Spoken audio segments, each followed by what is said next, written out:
ఎంత అల్లారముద్దుగా తండ్రి పెంచుతున్నాడంటే ఏ లోటు లేకుండా అన్నదమ్ములకు దూరంగా వారి దగ్గరికి వెళ్లకుండా తండ్రికి తెలుసు తన కుమారుని ఎంత ప్రేమించాడంటే మరి తను చనిపోయిన తర్వాత 20 సంవత్సరాలు ఏడ్చాడట. ఎన్ని సంవత్సరాలు?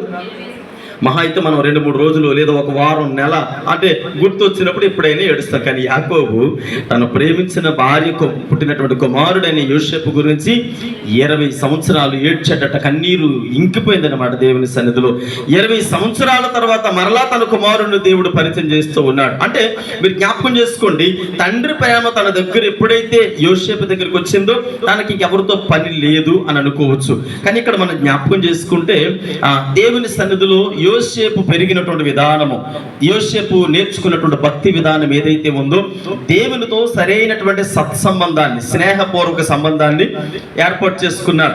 అంటే తండ్రి ప్రేమ ఉంది. తండ్రి ప్రేమ ఉన్న చోట దేవునికి పెద్దగా స్థానము ఉండదు. కనుక ఇక్కడ మనం జ్ఞాపకం చేసుకుంటే, ఎందుకనంటే బైబిల్ గ్రంథంలో ఏమని రాయబడిందంటే తండ్రి శిక్షించలేని కుమారుడు ఏమవుతాడంటే తండ్రికి శత్రువు అయిపోతాడు, విరోధి అయిపోతాడు. అంటే ఇప్పుడు తండ్రి శిక్షించాలంటే యోసేపుని ఏం చేసి ఉండాలి? ఖచ్చితంగా పనిష్ చేసి ఉండాలి, కొట్టుండాలి, తిట్టుండాలి. కానీ యోసేపుని ఎలా చూస్తూ ఉన్నాడు? అల్లారు బుద్ధిగా పెంచుతూ ఉన్నాడు. తన యొక్క కాలు మీద కూర్చోబెట్టుకొని కొత్త అంగీలు గుట్టించి చాలా సౌలభ్యకరమైనటువంటి జీవితం యోసేపు అనుభవిస్తూ ఉన్నాడు. అంటే తను బాల్య దినములలో, మీరు ఎప్పుడైనా గమనించండి, పిల్లలు తల్లిదండ్రుల దగ్గర బాల్య దినములలో ఏదైతే నేర్చుకున్నారో అది పెరిగి పెద్దబడైన తర్వాత కూడా మాట విధానం కావచ్చు, నడవడికి కావచ్చు, తన యొక్క అన్ని కూడా ఎక్కడొక దగ్గర మనం చూడగానే అనిపిస్తుంది ఇతనిలో తన తండ్రి లక్షణాలు కనబడుతున్నాయి అనుకుంటాం. అంటే ఇప్పుడు యోసేపులో తండ్రి లక్షణాలు ఏమొచ్చి ఉండాలి? యాకోబుకు కొన్ని బిరుదులు ఉన్నాయి కదా. ఏం బిరుదులు ఉన్నాయి? యాకోబు అనగానే ఒకటి మోసగాడు, రెండవది ఇశ్రాయేలు. అంటే ఒకటి చెడ్డ క్యారెక్టర్ ఉంది, అట్ ద సేమ్ టైం మంచి క్యారెక్టర్ కూడా ఉంది. అంటే అయితే చిన్నతనంలో యోసేపు చూసింది ఏ రకమైన క్యారెక్టరు? ఖచ్చితంగా అంటే తండ్రి దగ్గర నేర్చుకున్నటువంటి అనుభవాలు. తండ్రి, నేను దేవునితో పెనుగిలాడక ముందు నా యొక్క నడవడికి ఇది, నేను ఎలా ఉన్నాను, నా యొక్క ఇంటి నుంచి పారిపోయిన తర్వాత నేను ఎలా ఉన్నాను, మీ తాతయ్య గారి ఇంటి దగ్గర మీ మమ్మీ గారి, సో ఎక్సెట్రా ఎక్సెట్రా అవన్నీ చెప్పుకుంటాడు. సో ఇప్పుడు బాల్యదినములలో యోసేపు మనసులో ఏ విత్తనం నాటుకుని ఉండాలి? మొట్టమొదటిగా మంచి కంటే చెడు చాలా త్వరగా విస్తరిస్తుంది కనుక యోసేపు విన్నాడు. విన్న తర్వాత తన జీవితంలో ఆ మాటలు తన హృదయంలో ఉన్నాయి. అన్నదమ్ములు తనకి ఏది తెలియకుండానే తనని ఇంటి నుంచి వెళ్ళగొట్టినట్టు మనం చూడగలుగుతాం. వెళ్ళిపోయాడు. సో ఇప్పుడు యోసేపు జీవితంలో ఖచ్చితంగా తండ్రి ప్రభావం ఉండాలి, అన్నదమ్ముల యొక్క ప్రభావం ఉండాలి. కానీ వీటన్నిటికీ విరోధంగా యోసేపు పెరుగుతూ ఉన్నాడు, అన్నిటికీ విరోధంగా పెరుగుతూ ఉన్నాడు. ఇక్కడ మనం చదువుకున్న లేఖన భాగంలో ఆ చివరి వచనంలో చివరి లైన్లో చదివితే ఏమన్నాడు? చేయని మన్యవాసులతోనూ యుద్ధము చేయనీయలేదు కనుక ఇశ్రాయేలు వారిని నిర్మూలము చేయక వారి యొద్ద నుండి తొలగిపోయేను. ఇప్పుడు కొన్ని సందర్భాలలో మన భక్తి జీవితములో దేవునికి దూరంగా మనం వెళ్ళిపోవడానికి గల మొదటి రీజన్ ఏంటంటే మనము పాపానికి దగ్గరగా వెళతాం, సాతానుడికి దగ్గరగా వెళతాం. మన దేవుడికి ఏదైతే ఆయాసకరం అని అనుకుంటామో దేవుడి ఇది వద్దు అంటే మనము కోరి దగ్గరికి వెళతాం. కానీ ఇక్కడ దేవుడు తన ప్రజలతో మాట్లాడుతున్న మాట ఏంటంటే వారు అక్కడి నుంచి తొలగిపోయారట. ఇదే పరిస్థితి యోసేపు జీవితంలో చూస్తాం. అమ్మా, నా జీవితానికి ఇది కరెక్ట్ కాదు. యోసేపుకి ఎవరు నేర్పించేవారు లేరు, చేయబట్టుకుని ఓనమాలు దిద్దించేవారు యోసేపు దగ్గర లేరు. తన దేవునితో స్నేహబంధాన్ని ఏర్పాటు చేసుకున్నాడు గనుక, దేవుని సన్నిధిలో దేవునితో సరైనటువంటి అనుభవాలు కలిగి ఉన్నాడు గనుక అక్కడి నుంచి తొలగిపోయిను అని రాయబడి ఉంది. తన పై వస్త్రమును సైతం విడిచి ఏం చేసినట? తొలగిపోయాను అంటే పారిపోయాడు.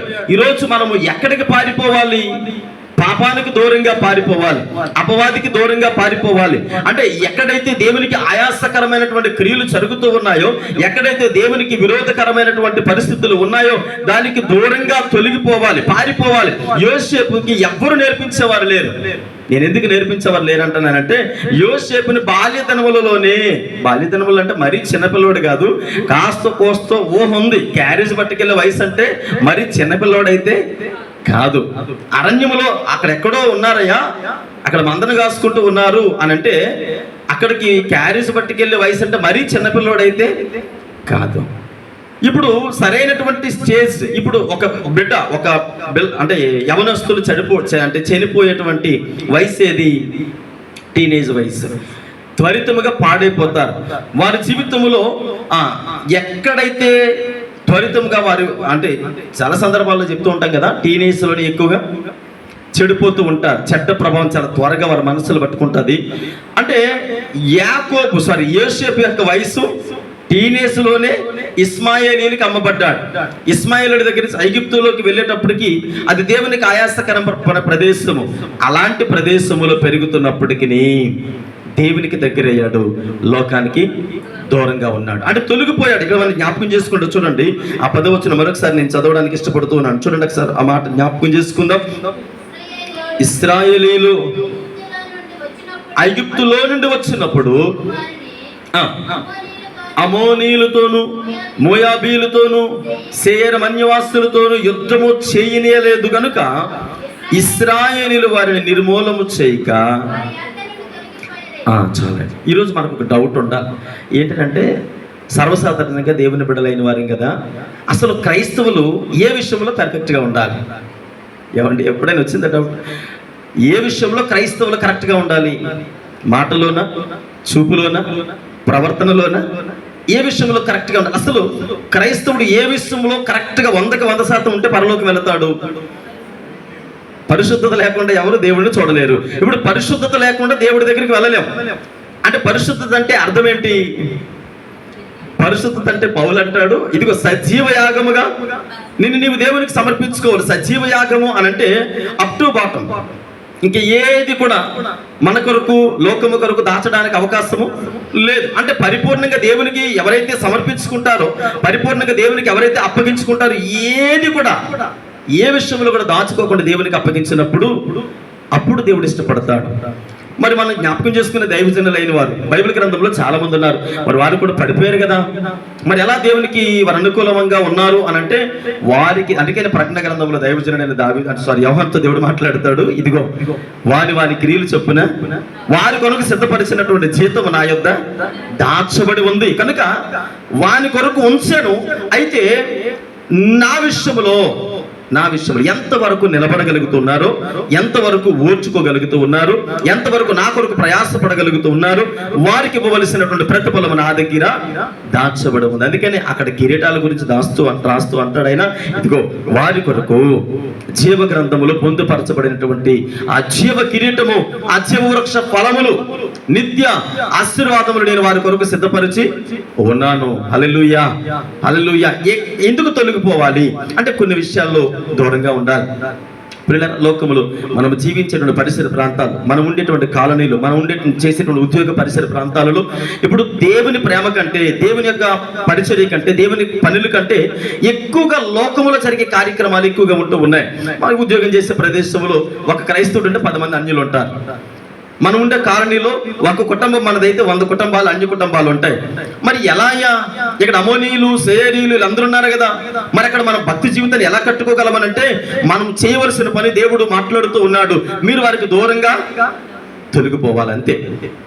దగ్గరికి వెళ్ళి ఏరి కోరి వారితో సహవాసాన్ని ఏర్పాటు చేసుకొని లోకములో లోక కార్యక్రమాల్లో నిమగ్నమైపోతూ అయ్యో తర్వాత నేను ఇలా చేయకూడదని తెలిసిన తర్వాత దేవుని దగ్గర నుంచి ఉగ్రత పాత్రలు అయ్యే కంటే బైబిల్ గ్రంథంలో దైవజనుడైన ఒక ఆయన ఉన్నాడు, లోతుగా పెరిగిన విధానం కరెక్ట్ గానే ఉంది, చక్కగా ఆశీర్వదించబడిన విధానం కరెక్ట్ గానే ఉంది, నేర్చుకునే విధానం కరెక్ట్ గానే ఉంది, తన కుటుంబాన్ని కట్టుకునే విధానం కరెక్ట్ గా లేదు. మీకు అర్థమవుతుంది అనుకుంటా. తను పెరిగింది తన పెదనాన్న దగ్గర పెరిగాడు.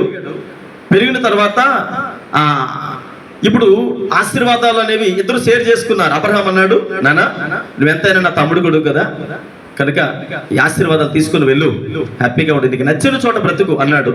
ఆశీర్వాదాలు తీసుకున్నాడు, ఎన్నుకున్న ప్లేస్ కరెక్ట్ కాదు, తర్వాత తన కుటుంబాన్ని కట్టుకునే విధానం కరెక్ట్ కాదు. ఈరోజు క్రైస్తవ కుటుంబాలలో మరి ముఖ్యంగా దేవుని బిడ్డల జీవితాల్లో పడిపోవడానికి, విజయాలు పొందుకోలేకపోవడానికి, దేవునికి దూరం అయిపోవడానికి, మరి ముఖ్యంగా దేవునితో సరైనటువంటి స్నేహపూర్వక సంబంధాన్ని ఏర్పాటు చేసుకోలేకపోవడానికి గల కారణాలు ఏంటంటే మనం కట్టుకునే విధానం కరెక్ట్గా లేదు.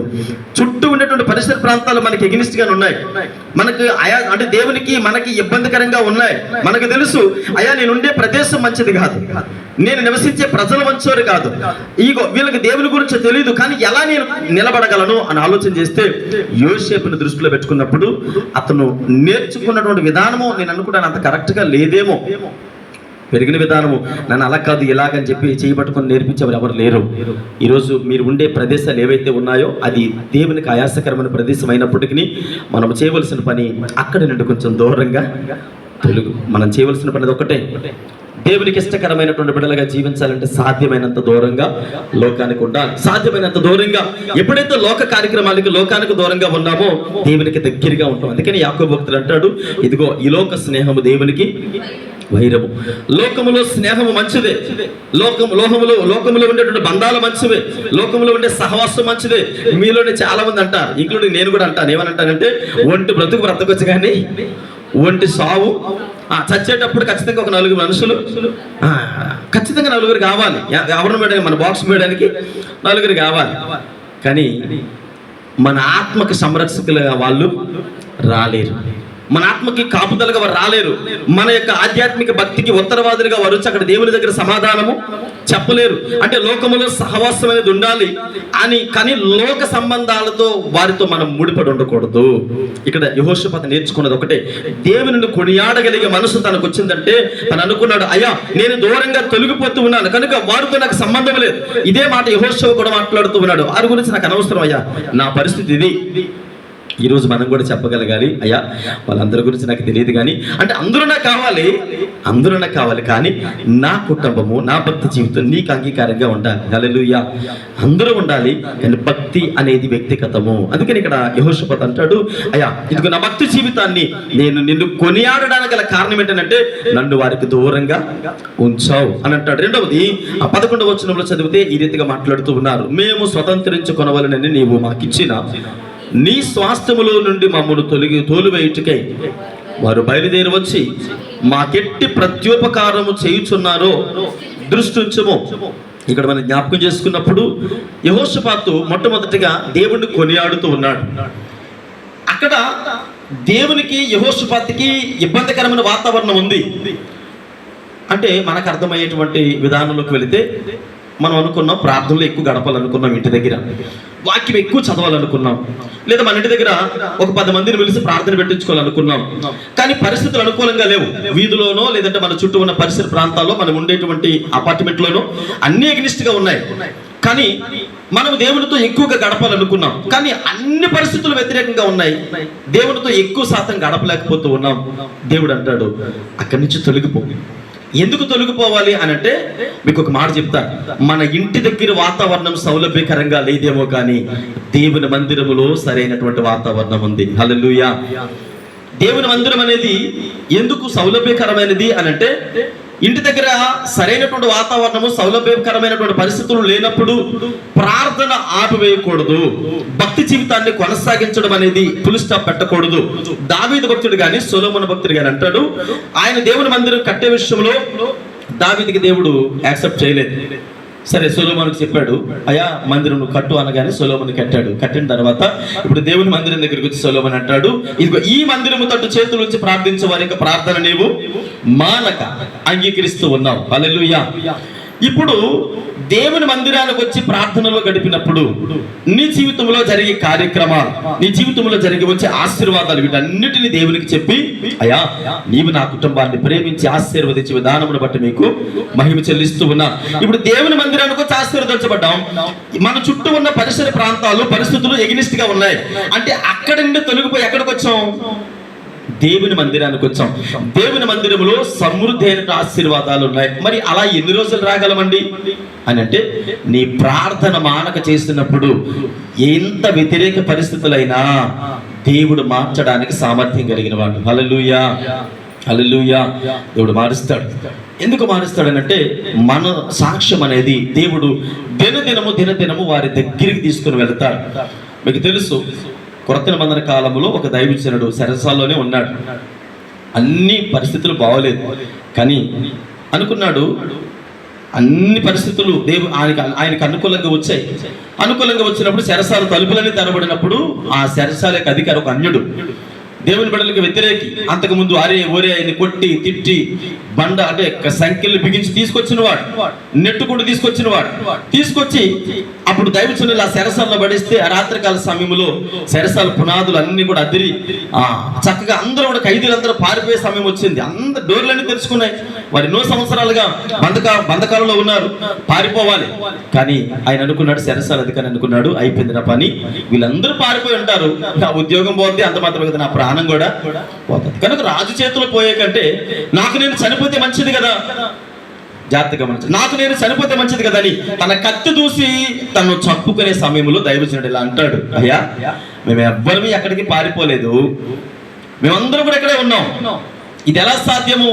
ఒక అన్యుడు, ఒక దైవజనుడు అక్కడున్న ప్రజల యొక్క భక్తి జీవితాన్ని చూసినప్పుడు ఆయన అంటాడు, మీకు ఎంత భక్తి లేదా మీలో ఎంత ప్రేమ ఎలా వచ్చింది, అసలు పారిపోకూడదన్న మనసు మీకు ఎలా వచ్చింది అని అంటే, మనము లోకంలో నుంచి పారిపోతున్నాం కానీ లోకంలో ఉండే ప్రజల దగ్గర నుండి కాదు. ఆయన ఇమీడియట్గా అంటాడు, అయ్యా నేను ఆయన్ని అంగీకరించాలంటే ఏం చేయాలి? మారు మనసు పొంది పాపక్షమాపణ పొందితే ఖచ్చితంగా ఆయన నీకు నీ ఇంటి వారికి నేనేమొస్తుంది, రక్షణ వస్తుంది. అంటే ఈ మాటలు మన నోటి నుండి దేవుడు పలికించడానికి మనల్ని ఏర్పాటు చేసుకున్నాడు. హల్లెలూయా. మీరుండే ప్రాంతాలలో, మీరుండే అపార్ట్మెంట్లలో, మీరుండే కాలనీలో ఈ మాటలు, ఏ మాటలు మీరు అంగీకరిస్తే ఆయనను అంటే మారు మనసు పాపక్షమాపణ మీరు పొందితే మా వంటి రక్షణ మీకు వస్తుంది అని మన నోటి నుండి చెప్పడానికే ఆ ప్రాంతంలో దేవుడు మనల్ని ఏర్పాటు చేసుకున్నాడు. కనుక మన భక్తి విధానము దేవునితో స్నేహపూర్వకంగా ఉండాలి, లోకముతో కాదు. లోక స్నేహము దేవునికి వైరం కనుక దేవుడికి ఇష్టం లేదని దేవునితో ఉండాలి. రెండవది, దేవుణ్ణి కొనియాడేవారుగా ఉండాలి. ఎలాంటి పరిస్థితుల్లోనైనా కొనియాడేవారిగా ఉండాలి. దేవుని ఎందుకు కొనియాడాలంటే పరిస్థితులన్నీ వ్యతిరేకంగా ఉన్నాయి, దేవుని కొరకు మనం ప్రయాసపడుతూ ఉన్నాం, దేవుని మందిరంలో ప్రార్థన చేస్తూ ఉన్నాం. కనుక మీ ప్రార్థన ప్రభునందు వ్యర్థం కాదు, ప్రయాస వ్యర్థం కాదు, ప్రార్థన కూడా వ్యర్థము కాదు. ఈ ప్రార్థన ద్వారా దేవుడు మీరుండే ప్రాంతాలలో ఆ శరసాలి సైన్య అధికారి ఎవరైతే ఉన్నారో అలా ఒకానొక రోజు మీ చుట్టూ ఉండేవారు మీ దగ్గరకు వచ్చి ఏమడుగుతారు తెలుసా? అమ్మ మీరు ఎంత సంతోషంగా ఉండడానికి గల కారణం ఏంటి, మీరెంత హ్యాపీగా ఉండడానికి గల కారణం ఏంటి, మీరు పెద్దగా డబ్బులు సంపాదిస్తున్నట్టు ఏమీ కనిపించట్లేదు, పెద్దగా పనిలోకి వెళ్తున్నట్టు కూడా ఏం కనిపించట్లేదు, అయినా మీరు చాలా హ్యాపీగా ఉన్నారు, ఏంటి దీనికి కారణం అని అంటే అప్పుడు మీరు చెప్పాలి, మేము ఆరాధించే దేవుడు మా జీవితాలను సమృద్ధికరమైన మార్గంలోకి నడిపించాడు. హల్లెలూయా. అప్పుడు దేవుని కొనియాడేవారిగా ఉంటారు. ఇక్కడ మనం జ్ఞాపకం చేసుకుంటే ఆ మాట అంటారు, మా దేవా నీవు వారికి 11వ వచనము, మేము స్వతంత్రించుకొనవలని నీవు మాకు ఇచ్చిన నీ స్వాస్థ్యములో నుండి మమ్మల్ని తోలు బయటికి వారి బయలుదేరి వచ్చుట మాకెట్టి ప్రత్యుపకారము చేయుచున్నారు, దృష్టించుము అనంటే ఇప్పుడు నీ చుట్టూ ఉండేవారు నీ దగ్గరికి వచ్చినప్పుడు అప్పుడు దేవుడు మన మీద దృష్టి ఉంచుతాడు. ఎందుకు దృష్టి ఉంచుతారంటే, ఒకటి కొనియాడాలి, రెండవది యెహోషాపాతు చేసిన రెండవది ఏంటంటే వాగ్దానాన్ని ఎత్తి పట్టుకున్నాడు. వాగ్దానమును దేవుడికి చూపిస్తూ ఉన్నాడు.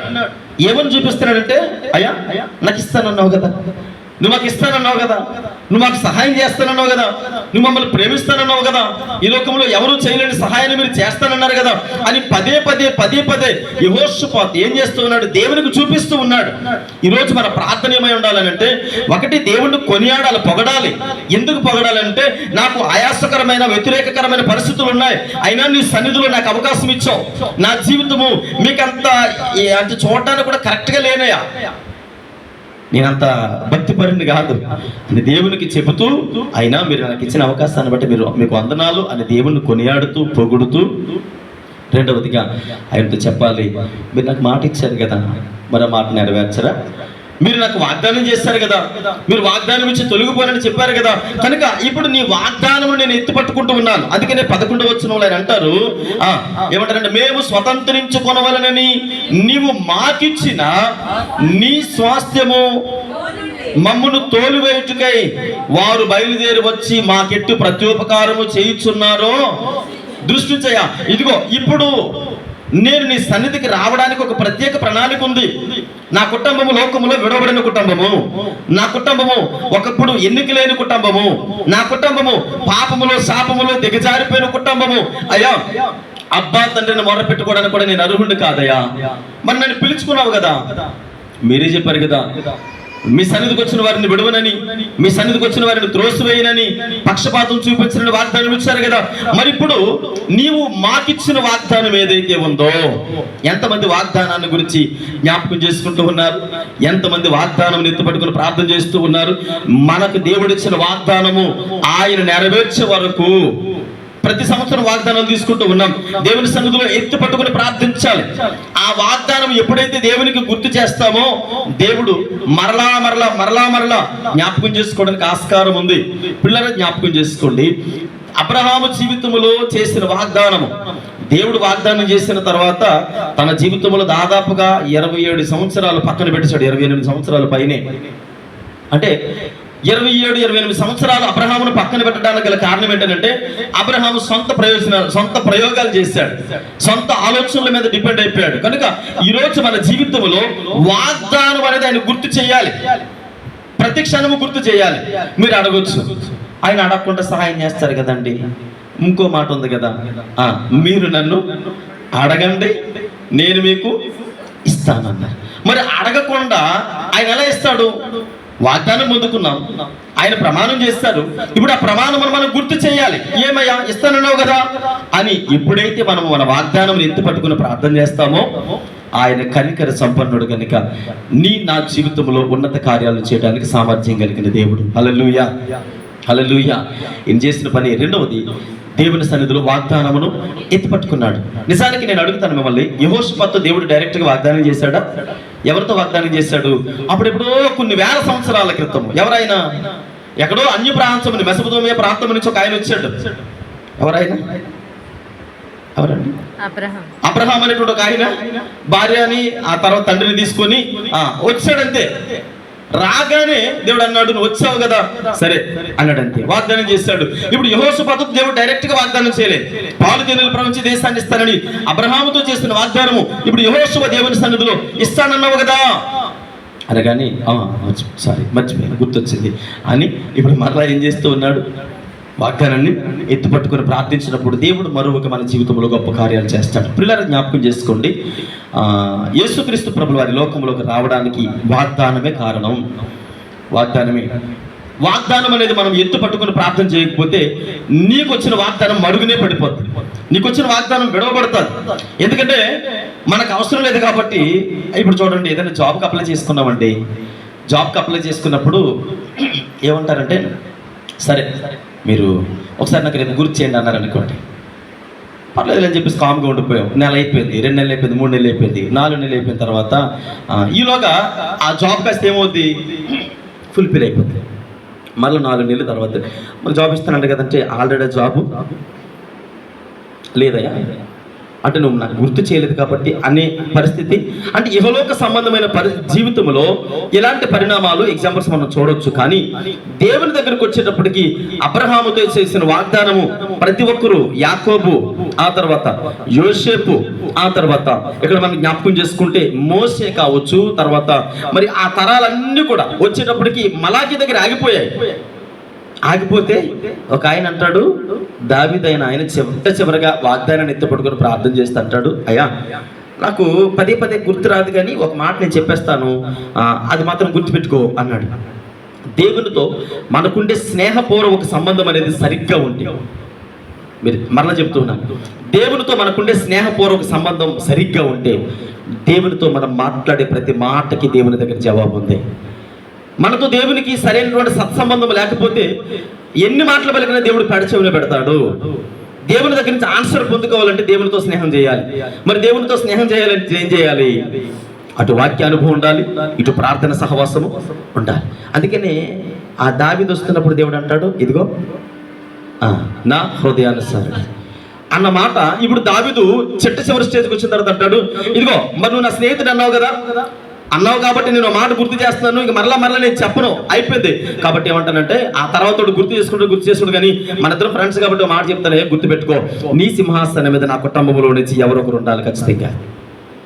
ఫైనల్ గా మాట చెప్పేసాడు అంతే, ఇంకా పదే గుర్తు చేయలేదు. ఈ రోజు నీ ప్రార్థన ఏమై ఉండాలంటే, అయ్యా నేను చనిపోయినా బ్రతికినా ఖచ్చితంగా నా కుటుంబం నీ కొరకే బ్రతకాలి, నా బిడ్డలు వారి తరాలు నీ కొరకే బ్రతకాలి అనే వాగ్దానము, దేవునితో సరైనటువంటి స్నేహపూర్వక సంబంధాన్ని ఏర్పాటు చేసుకుంటే ధైర్యంగా చెప్పగలిగే స్థితిలో నీవు ఉంటావు. దేవునితో సరైన సంబంధం లేనప్పుడు మన ప్రార్థన సరిగ్గా చేయలేము, దేవునితో సరిగ్గా మాట్లాడలేము. పిల్లలు అందరిలో ఉన్నప్పుడు వేరే వ్యక్తిగతంగా నీకు దేవునితో సత్సంబంధం ఉండాలి, దేవునితో సరైనటువంటి అవగాహన ఉండాలి. ఎలా అవగాహన ఉండాలి మీరు అడగొచ్చు. ఏమంటే మీకు కొంతమందిని మీరు ఎప్పుడైనా అబ్జర్వ్ చేస్తారు లేదో, రోడ్ అంటే కొంతమంది వెళ్ళిపోతూ ఉంటారు. ఈ మాట నాకు బాగా ఒకసారి నేను చూశాను అనుభవపూర్వకంగా. నేను ఒక ప్రాంతంలో పరిచయం చేస్తున్నప్పుడు కొత్తగా బ్లూటూత్ కొనుక్కున్నాను. అప్పుడు దాకా బ్లూటూత్ అంటే పెద్దగా తెలియదు కదా, హెడ్ ఫోన్స్ వాడేవాడిని. బ్లూటూత్ కొనుక్కున్నా, హెయిర్ బడ్స్ ఉంటాయి కదా, అది చెవులు పెట్టుకొని మామూలుగా సెల్ ఫోన్ ఏమో జేబులు పెట్టుకొని ఫోన్ మాట్లాడుకుంటూ వెళ్ళిపోతూ ఉన్నాను. మాట్లాడుకుంటూ వెళ్ళిపోతూ ఉంటే నేను వెళ్ళిపోయేటప్పుడు ఒక అవ్వ చూసింది, నన్ను చూసి అలా చూసి కామ్గా ఊరుకుంది. నేను అటు నుంచి వచ్చేటప్పటికి మొత్తం వీధంతా చాటేసింది ఫాస్ట్ గారికి. ఆ పిచ్చోళ్ళకి ఒకటే మాట్లాడుకుంటున్నాడు, అతను మతి ప్రేమించినట్టుంది, పిచ్చోళ్ళకి అక్కడ ఎవరు లేరు కానీ పిచ్చోళ్ళకి ఒకటే మాట్లాడుకుంటూ వెళ్ళిపోతున్నాడు అని మొత్తం వీధంతా చాటేసింది. వచ్చేటప్పటికి అడిగారు, అనియా అవ్వ నీ గురించి ఎలా అన్నది అని అంటే, అప్పుడు నాకు అర్థమైంది. అంటే ఆమెకి నేను కనపడడానికి అన్న చెవిలో ఉన్నటువంటి హెయిర్ బడ్స్ అనేవి కనపడలేదు. సరే బ్లూటూత్ కనపడలేదు కదా అనుకొని ఆ తర్వాత రోజు నేను వెళ్ళి మాట్లాడుకుంటూ వెళ్ళిపోతూ ఉంటే రే అన్నది ఆవిడ. అంటే ఆగాను, ఏమంటే పిచ్చోళ్ళగా అలాగా వాగుతున్నావు కదా, ఎందుకు ఈ మధ్య కాలంలో నువ్వు పూర్తిగా చెడిపోయావు అన్నది ఆవిడ. అంటే నేను అన్నాను, అదేం కాదు, ఇదిగో ఇందులో కూడా మాట్లాడవచ్చు, దీన్ని ఫోన్కి కనెక్ట్ చేసుకొని మాట్లాడతారు, దీన్ని బ్లూటూత్ అంటారు అని అంటే ఆవిడ నన్ను ఏం చూసింది, నేను మాట్లాడడం చూసిన తప్ప నా చెవులోది చూడలేదు. నేను చెప్పాను, అమ్మ అది కాదు సంబంధం అంటే, అది కాదు, ఈ ఫోన్కి దీనికి సంబంధం ఉంది, నేను అవతల వ్యక్తితో మాట్లాడుతున్నాను, కావాలంటే ఒకసారి విను అని చెవి దగ్గర పెట్టగానే అవతల వ్యక్తి మాట్లాడుతున్నప్పుడు అంటే అలా మాట్లాడుకుంటున్నావా నువ్వు పిచ్చోడు అంటే అది ఒకలాగా. నేను ఎందుకో నాకు అంటే ఈ మధ్యకాలంలో మీరు ఊరు రాలేదు కదా అందుకని నేను తప్పుగా అర్థం చేసుకున్నాను. అంటే నేను మీకు ఏం చెప్పాలనుకుంటున్నానంటే, దేవునితో అందరిలో ఉండేటప్పుడు మన వ్యక్తిత్వం మన మనస్తత్వాలు దేవునితో మనకు ఉండే సంబంధం వేరు. వ్యక్తిగతంగా మనం ఎప్పుడైతే ఇంటి దగ్గర ఉంటామో వ్యక్తిగతంగా దేవునితో మనకి ఒక పిచ్చోడు ఎలాగైతే ఉంటాడో, ఈ మాట జ్ఞాపకం చేసుకోండి. ఈ మాట కొద్దిగా ఇబ్బందికరంగా ఉన్నప్పటికీ ఒక పిచ్చోడు ఎలా మాట్లాడుకుంటాడో నీ ముందు దేవుడు కనబడకపోయినా నీ పక్కనే ఉన్నాడనే విషయాన్ని జ్ఞాపకం చేసుకోండి. ఓపెన్గా చెప్పండి దేవునితో. మనసులో ఏదైతే నువ్వు ఓపెన్గా చెప్పాలనుకుంటున్నావో, ఈ అనుభవాలు నేను చాలాసార్లు నేను అనుభవించాను. నాకు దుఃఖమున్నా, వేదనున్నా, సంతోషమున్నా నేను వ్యక్తిగతంగా దేవునితో కొంత సమయం కూర్చొని నేను మాట్లాడతాను. అంటే కళ్ళు మూసుకొని ప్రార్థన చేయడం వేరు, వ్యక్తిగతంగా ఇంట్లో కూర్చున్నప్పుడు అందరూ పడుకుని పోయిన తర్వాత నీ హృదయపు లోపల ఉండేటువంటి మాటలు ఏవైతే ఉన్నాయో, వేదన ఏదైతే ఉందో దేవునితో చెప్పడానికి ప్రయత్నం చేయండి. వ్యక్తిగతంగా ఒంటరిగా ఉన్నప్పుడు మీకు తెలియకుండానే ఒక నూతన అనుభవాన్ని మీరు చూస్తారు. హల్లెలూయా. అలా కూర్చోండి ఇంట్లో, ఎవరు అందరూ పడుకుని పోయిన తర్వాత మీ హృదయంలో ఎంత దుఃఖమైతే ఉందో, ఎంత బాధ అయితే ఉందో, ఎంత భారం అయితే ఉందో, మీరు దేవుడు కనబడితే ఏం చెప్పాలనుకుంటూ ఉన్నారు. ప్రార్థన కాదు నేను చెప్పేది, ప్రార్థన కాదు, ప్రార్థన రూపంలో చేయొద్దు. మీరు దేవుడితో ఏదైతే చెప్పాలనుకున్నారో హార్ట్ఫుల్గా కూర్చోండి. లైట్లన్నీ ఆర్పేసుకున్నా పర్వాలేదు, అందరూ పడుకుని పోయినా పర్వాలేదు, ఎవరు ఏమనుకుంటున్నా ఒకరు లేచి వాళ్ళు ఏమైనా అటు ఇటు కదులుతున్నా వారిని పడుకోమని చెప్పండి. మీరేం చెప్తారు తెలుసా, అయ్యా నేను నీతో కొంచెం సమయం మాట్లాడాలనుకుంటున్నాను, నా తల్లిగా, తండ్రిగా, స్నేహితుడిగా, నా జీవిత భాగస్వామిగా, ఈ లోకంలో నాకంటూ ఎవరు లేరు, ఉన్నారు పేరుకి, కానీ నేను మనసుకి నీతో మాట్లాడాలనుకుంటున్నానయ్యా అని హృదయపూర్వకంగా మీరు మాట్లాడండి. తెలియకుండానే పరిశుద్ధాత్మ మెల్లని తాకిడి మీరు అనుభవిస్తారు. ఖచ్చితంగా ఆ హృదయంలో ఉండే భారం అంతా ఏడవాలనుకుంటే దేవునితో చెబుతూ ఏడవండి. సంతోషించాలనుకుంటే దేవునితో మీ సంతోషాన్ని షేర్ చేసుకోండి. ఏదైతే మాట్లాడాలనుకుంటూ ఉన్నారో, ఎప్పుడైతే మీరు దేవునితో అలాంటి స్నేహబంధాన్ని ఏర్పాటు చేసుకుంటారో, అప్పుడు దేవుని సేవకుడిగా నేను మీతో చెబుతూ ఉన్నాను, మీకంటూ దేవునితో ఒక ప్రత్యేకమైనటువంటి సహవాసాన్ని ఏర్పాటు చేసుకుంటారు. ఎంతమంది మీ చుట్టూ 100 మంది ఉన్నా, 1000 మంది ఉన్నా, మీరు ఎక్కడ ఉంటారో 1000 మందితో ఎక్కడ ఉన్న తర్వాత ఇంటికి ఇమీడియట్గా ఎంత తొందరగా వెళ్ళిపోవాలా ఆయన ఇంటికి వెళ్ళిపోయి మీరు ఏం చెప్తారో తెలుసా, ప్రభువా నేను మీతో మాట్లాడాలనుకుంటూ ఉన్నాను. లోతైనటువంటి అనుభవంలోకి వెళతారు. దేవుడు లోతైనటువంటి వాక్యపు లోతుల్లోకి తీసుకుని వెళతారు. అప్పుడు మీకు తెలియకుండానే మీకు తెలియకుండానే అనేక అనుభవాలు గుండా దేవుడు ప్రయాణం చేపిస్తాడు. ఎన్నో అనుభవాలు బైబిల్ గ్రంథంలో ఉండేటువంటి అనేకమైన విషయాలు మీకు పదే అటంతా రివ్యూ అవుతూ ఉంటాయి. అవి మీ గొప్పతనం కాదు, లేదా మీకు ఉన్నటువంటి టాలెంట్ కాదు, లేదా మీకున్న చదువు కాదు, కానీ మీకున్న అనుభవం కాదు, కానీ దేవుడు తన పరిశుద్ధాత్మ అనేటువంటి తాకిడి ద్వారా నీతో తన స్నేహాన్ని పంచుకోవాలనుకుంటున్నాడు. కనుక నువ్వు మాట్లాడే ప్రతి మాటకి ఆయన దగ్గర జవాబు ఉంటుంది. మనుషులతో మాట్లాడితే, మనుషులతో కూర్చొని మనం ఎంతసేపు మాట్లాడినా ఇలాంటి అనుభవాలు రావు. అందుకని రెండు విషయాలు మనం జ్ఞాపకం చేస్తున్నాం. ఒకటి, యెహోషాపాతు దేవుణ్ణి కొనియాడాడు. వ్యతిరేక పరిస్థితులు ఉన్నాయి, ఆయాసకరమైన ఇబ్బందికరమైన వాతావరణం ఉంది, అయినా దేవుణ్ణి కొనియాడాడు. రెండవది, దేవుణ్ణి వాగ్దానాన్ని ఎత్తుపట్టుకున్నాడు. మీరు ఓపెన్గా దేవునితో చెప్పండి, ప్రభా మీరు మాకు ఇచ్చిన వాగ్దానం ఇది కదా, మరి దాని సంగతి ఏంటి అని. ఎప్పుడైతే దేవునితో వాగ్దానాన్ని ఎత్తుపట్టుకుంటారో దేవుడు ఉన్నతంగా కార్యాలు చేస్తాడు. 12వ వచనం చదువుకుందాం. మా దేవా 15వ వచనం, 15వ వచనం. యోధావారులారా, యెరూషలేము కాపురస్తులారా, ఆలకించుడి.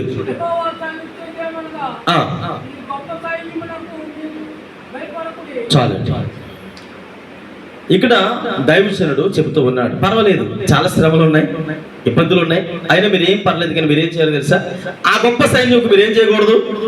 భయపడకూడదు. భయపడితే మొదట మనిషి మరణం అనేది ఎక్కడ ప్రారంభించబడుతుంది? మనిషి పతనం అనేది ఎక్కడ ప్రారంభించబడుతుంది? మనిషి వాటం అనేది ఎక్కడ ప్రారంభించబడుతుంది అంటే భయపడి దగ్గర. ఎప్పుడైతే భయపడ్డామో ఆటోమేటిక్గా వాటం అనేది మనం అడగకుండానే మన దగ్గరకు వచ్చి కూర్చుంటుంది. ఎందుకని? మనం భయపడ్డాం కనుక.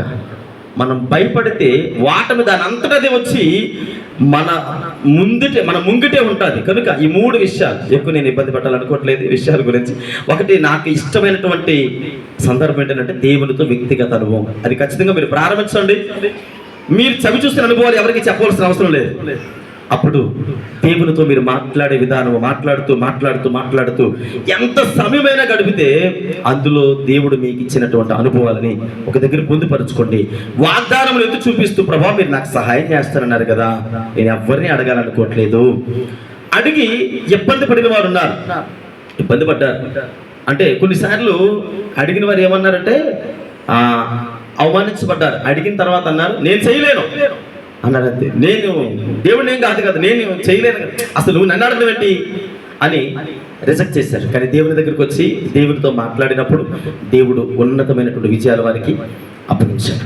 మూడు విషయాలు. ఒకటి, వ్యతిరేకమైనటువంటి పరిస్థితులు ఉన్నాయి. మనం ఉండే పరిసర ప్రాంతాలు దేవునికి మనకి వ్యతిరేకంగా ఉన్నాయి, ఆయాస్కరంగా ఉన్నాయి. దేవునిలో ఎక్కువ శాతం గడపలేకపోతూ ఉన్నాం. అప్పుడు దేవుని మందిరం అనేది ఒకటి ఉంది. దేవుని మందిరంలో దేవునితో గడిపినప్పుడు ఖచ్చితంగా నీకు ఇబ్బందికరమైన వాతావరణము, ప్రదేశం ఏదైతే ఉందో, వారు ఒక రోజు నీ దగ్గరకు వచ్చి అడిగినప్పుడు మీరు ఏమని చెప్పాలంటే, ఇదిగో మీ కుటుంబానికి కూడా ఆ గొప్ప రక్షణ ఉంది, రండి అని పరిచయం చేయాలి. అప్పుడు దేవుణ్ణి కొనియాడేవారిగా ఉండాలి. రెండవది, వాగ్దానం ఎత్తు పట్టుకుని దేవుని సన్నిధిలో ప్రార్థించడం మాత్రమే కాదు, వ్యక్తిగతంగా దేవునితో సరైనటువంటి స్నేహపూర్వక సంబంధాన్ని ఏర్పాటు చేసుకోవాలి. ఏర్పాటు చేసుకుంటే దేవుడు ఖచ్చితంగా లోతైన అనుభవాలకు నడిపించడం మాత్రమే కాదు, మనతో ఆయన స్నేహపూర్వకంగా మాట్లాడి పదే చెప్పలేము.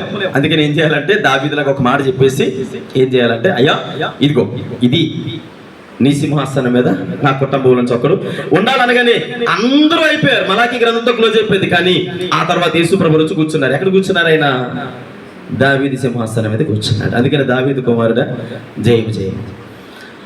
ఈరోజు నీ ప్రార్థన రాబోయే తరాలకు ఆశీర్వాదకరంగా ఉంటుంది. నీ కుటుంబము గొడవడిన కుటుంబమే కావచ్చు, ఎన్నిక లేని కుటుంబమే కావచ్చు, లోకానుసారంగా కొద్దిపాటి ఒడిదొడుకులు ఎదుర్కొంటున్న కుటుంబమే కావచ్చు, కానీ దేవుని సన్నిధిలో నీకున్నటువంటి దేవునితో నీకున్న స్నేహము దేవుడు ఖచ్చితంగా జ్ఞాపకం చేసుకుంటాడు. ప్రార్థన చేసుకుందాం.